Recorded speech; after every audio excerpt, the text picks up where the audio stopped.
Actually, we were better off before the Fed. The United States, people hate central banks. We had two that we got rid of before the Federal Reserve was created in 1913. But the first bank in the United States we got rid of in 1812. The second bank we got rid of in 1836 under President Andrew Jackson.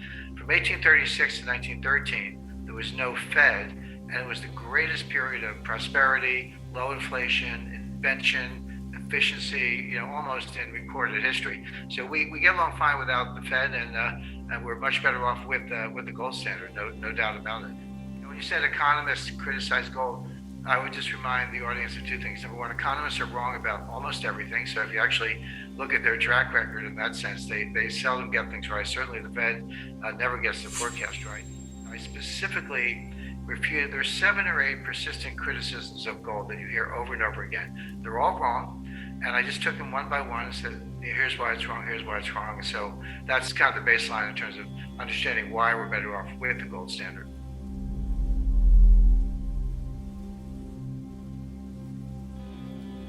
So I want to ask you because, when we got off the gold standard, it was to many economists' delight who thought or still think that gold is a barbarous relic and that we are much better off on the fiat money system. And in fact, our economy would have never thrived had we gone off the gold standard. Were we better off before or today, Jim? Well, we were much better off. Gold caused the Great Depression. Gold was the problem in the Great Depression. And I researched it, and actually the leading scholar after Milton Friedman was Ben Bernanke. The money supply during the Great Depression never exceeded 100% of the gold. In other words, the money supply could have been 2.5 times greater than it was in the Great Depression with a gold standard. So gold was never a constraint. The Fed screwed it up. The Fed messed it up badly, but it had nothing to do with gold because they were nowhere near the ceiling. And when I talked to Bernanke, I said, Mr. Chairman, I said, this is my understanding of your research. Do I have it right? Do I have a correct understanding? He said, yes, you do. So gold was never a problem in the Great Depression. So you can have both. You can have a gold standard and discretionary monetary policy. You just can't get crazy. Actually, we were better off before the Fed. The United States, people hate central banks. We had two that we got rid of before the Federal Reserve was created in 1913. But the first bank in the United States we got rid of in 1812.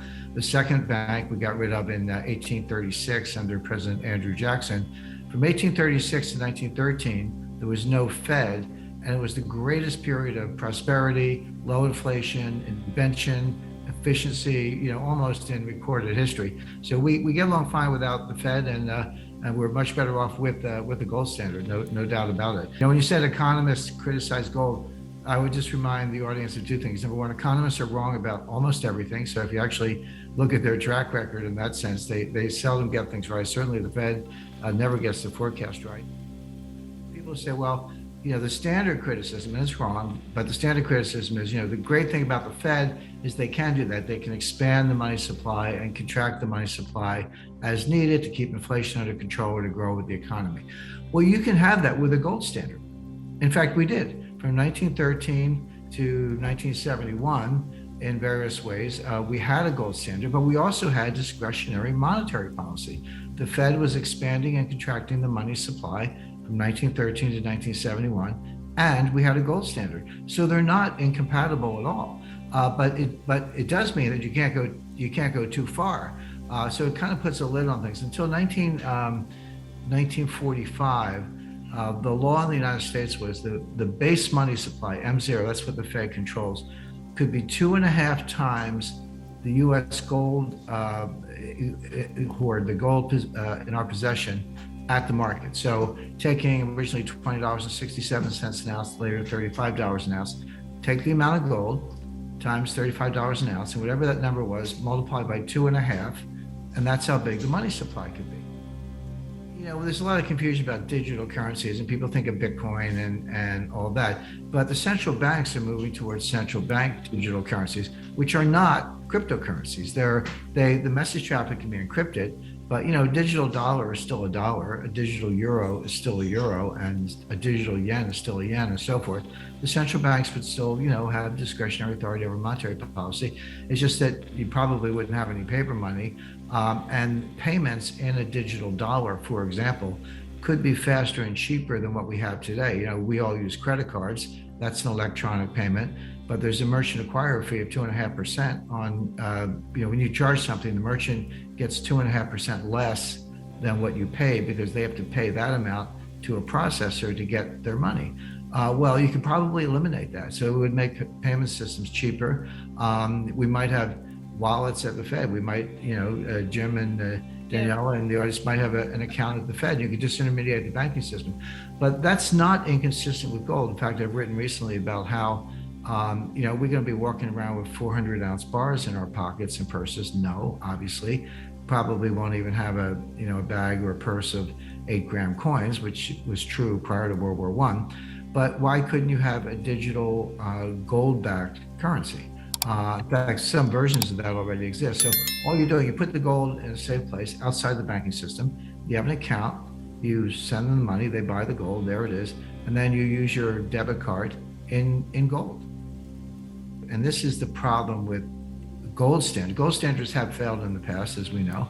And governments always make the same mistake, and it's a mistake you have to avoid, which is they get the price wrong. When you go on a gold standard, you're fixing a parity between, say, dollars and weight of gold. You're measuring weight of gold in dollars. So it's no different than any other cross rate. If you have the euro-US dollar cross rate or the dollar-yen cross rate, well, this is just going to be a dollar gold cross rate with the gold measured by weight. But you got to get the price right. So could you do it at $1,800 an ounce, which is about the current price? Well, legally you could, but that would be a fiasco because it's highly deflationary. In other words, people say you can't have a gold standard because there's not enough gold to support commerce and leverage and industrial and commercial loans and the whole financial system. There's not enough gold. That's nonsense. There's always enough gold. It's just a question of price. Now, could you do it at $1,800 an ounce? No. But could you do it at $15,000 an ounce? Yes. So if you said, okay, Jim, you're in charge of going back to the new gold standard. Let's be a convening power and get the G7 and the G20 finance ministers together, have a new Bretton Woods type conference. Maybe I'm here in New Hampshire. Maybe we could do it up at Bretton Woods, which is just a little bit up the road than that Washington Hotel. But the point is, there are a lot of technical issues, but the biggest single issue they would face is getting the price right. And I've calculated it several different ways, and the low end is $15,000 an ounce. That's one of the reasons I make that my forecast, because we might have an orderly process, the kind I just described, where you convene the session, get G20 finance minister, and you do it right. I don't think that's going to happen. I think what's going to happen is the system's going to fall apart. There's going to be a panic-style loss of confidence in not just dollars, but euros and yen and all central bank command currencies.